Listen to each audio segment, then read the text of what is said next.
Hi guys, this is Mike.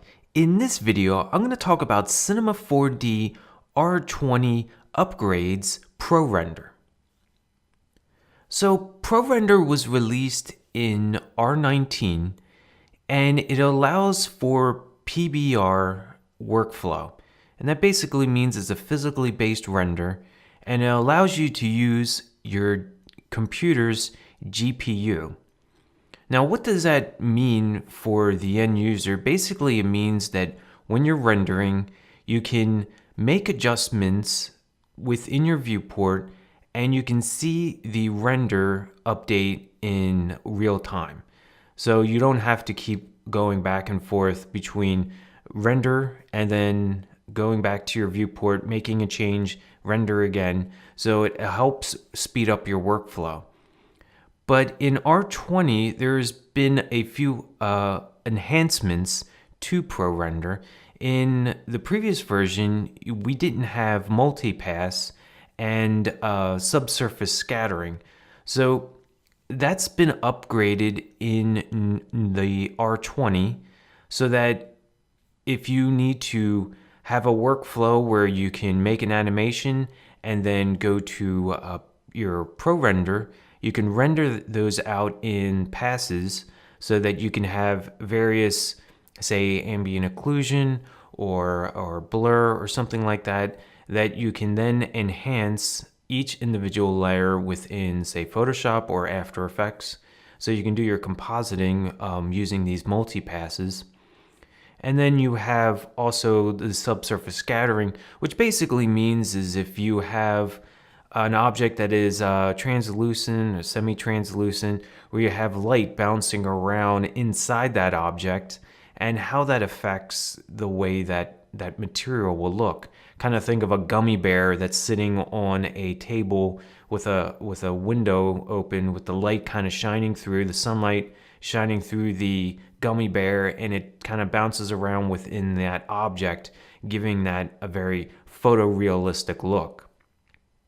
Now there's also motion blur that has been added to this version as well, which was previously not available to R19. So if you ever want to use ProRender right out of the box, it's really nice that Maxon has given a render engine within Cinema 4D that is the best that's available, that you wouldn't need to have a third-party render. So there's definitely some really good third-party renders available. You have Arnold, Octane, Redshift, and I've used V-Ray for C4D in the past.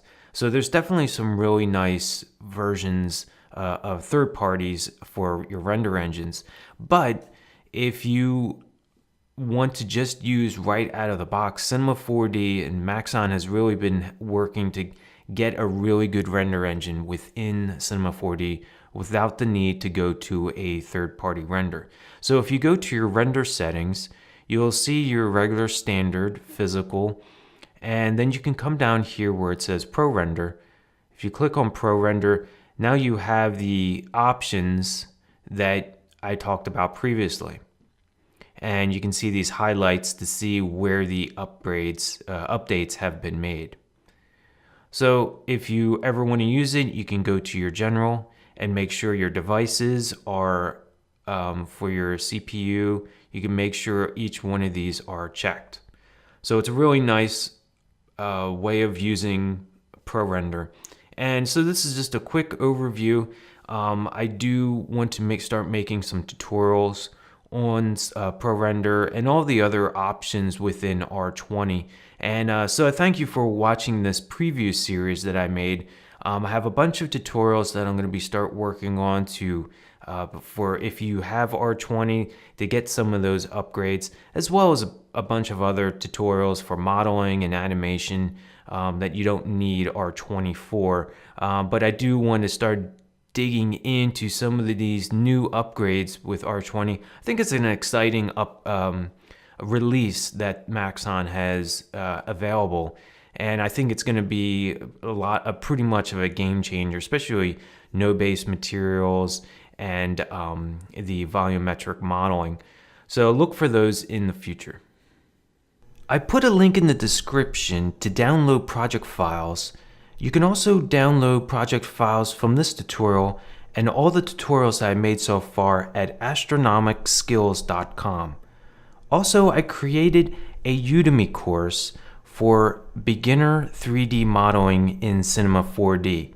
I would value your opinion, and if you could take a look at it and review it, I would really appreciate it. Thank you. Bye.